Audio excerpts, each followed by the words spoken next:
Behind the mask.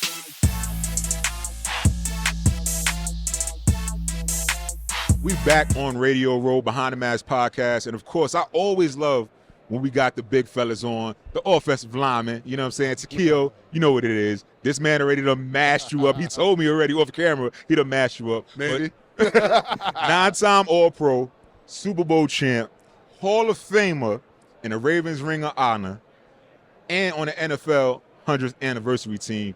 In my opinion, one of the best to ever do it because he did it so effortlessly out there. You made it look like a cakewalk, bro. Yeah, I Jonathan Ogden. He said, yeah, I did. I did. Hey, what's up, man? Yes, what's sir. Good, man? How you doing? I'm doing great, man. Just happy to be here. You know, it's my hometown, living in Vegas for the last 20-some years, Yep. and a Super Bowl in this town. It's just fun. It's overdue to have something out here like this. Facts. And obviously it's just galvanized with the Raiders coming here a couple years ago. Yes, absolutely. And the atmosphere is just amazing. But when I said effortlessly, because we used to watch tape on you and you were out there, bro, it looked like you were floating out there. But typically you don't want offensive linemen to float. But it looked like you float and then you just stopped because it was like a building. Yeah. And can't no defensive end run through no building, bro. You know what I'm saying? Yeah, you know, it was always weird to me, like how I would watch film of another offensive lineman blocking a certain player, and they'd be out there hustling and bustling and be hitting hard. Like, oh, this guy's pretty tough. And I get out there the same dude. I'm like, man, what's the problem? Why can't you just move on, dude? Just put a hand on a bow. You got to. Facts. But I did have a good little, you know, I got that clamp and that claw on you. And Listen, you was locking that up, thing bro. was locking you up, man. It wasn't letting go. You Hall of Fame for a reason, man. That's it, man. So check it. We always ask guys that come on Behind the Mask, like, when you got into the league, though, everybody has that welcome to the league moment. You know, they're getting baptized. Yep. Was there a defensive end that you know gave you the business, or you was like, this is real? My first year, I was a rookie and I was playing guard, and we had a preseason game against the Green Bay Packers, and Gilbert Brown was playing nose. Yes. And we had a scoop block, me and Steve Everett the center, and I was like trying to come in there all casual, like I'm about to move Gilbert off the ball. Man, Gilbert slammed me with his arm up under my armpit. Yeah, he used to do that. Flipped me up over the end, off my feet on the ground, tackled the running back for like a 1-yard loss, got up and did the grave digger move over me. And I said, oh man, okay, this is not college. Real. This is a whole lot of men up here. I better make sure I tighten this thing up a little bit more and can't be casual with that stuff. You better get in there and get into that dude. So but, you know, you always have some moments. You know, it's the NFL. Everybody get paid too. But Facts. for the most part, I won more battles than I lost. Absolutely, absolutely, bro. Absolutely. And then we had the Super Bowl. So if you were playing today, which defense would you rather face? You feel you'd be more dominant against? Would it be the Niners or the Chiefs? Man, that's hard to say because I just watched the Ravens. I was at the game last week I saw that. against the Chiefs. And I felt like they should have run the ball more against the Chiefs. Yeah. I think, you know, you look on paper, the names on the Niners up front and the backers, they have the names, but those guys, and they're not taking anything away from them. But I think the Chiefs got something going right now, man. Steve Spagnuolo's got those guys gassed up. You know, they believe. And I think they're going to show themselves on Sunday. I really do. I mean, unless San Francisco is going to run the ball more than the Ravens did. But at the same time, man, them dudes got something right now. Yeah, they're doing something right, bro. They really are. That's why they made it to a big day. They're hot. You know what? It was like in 2000 when we won the Super Bowl, we got hot at the right time. You know, everything just started flowing. Our defense started clicking. Our defense clicked all year.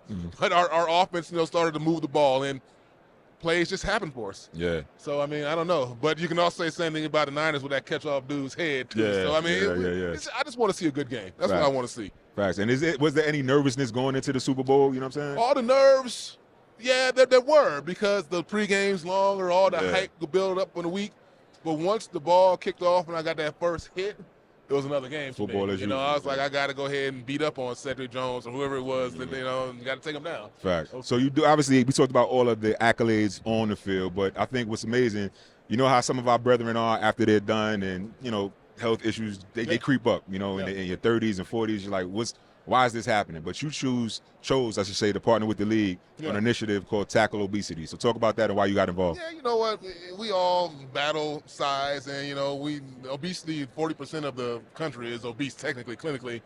But I want people to go to tackleobesity.com. It's a program that the NFL and PA has kind of put together to kind of educate us on how we can do better as a country, how we can eat a little better, do a little more physical activity, you know, just because they want us to understand that obesity isn't like a character flaw. Mm-hmm. It's kind of like there's so many factors, metabolic, you know, so it's more of a disease than you being messed up. Yeah. So go in there and learn about how to be healthier, because we just want people to be healthier. We want to, healthcare just be better, just overall. I mean, I do yoga 3 to 4 times a week.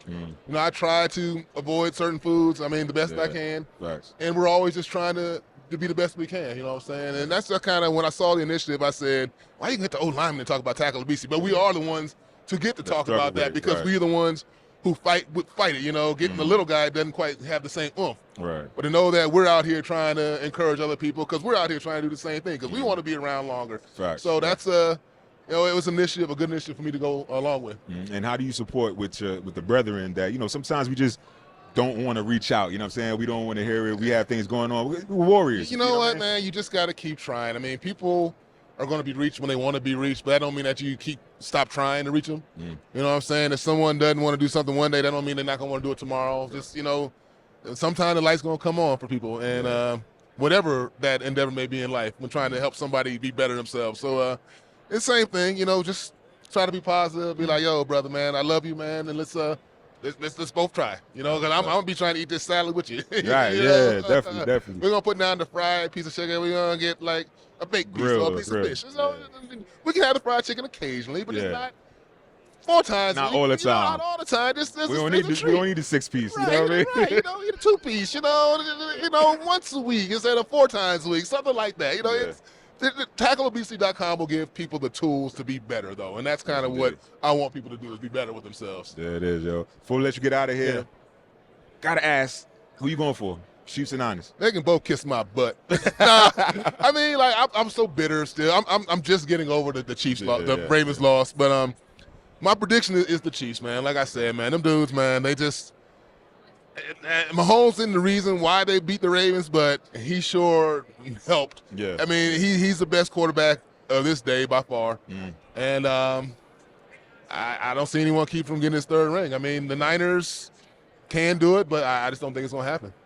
You heard it here first. You talk about one of the best in the game today, from the best out there playing tackle, bro. Salute. Many feel this way. Jonathan Ogden. Thanks for going behind the mask, brother. Thanks, sir. Much love. Yeah.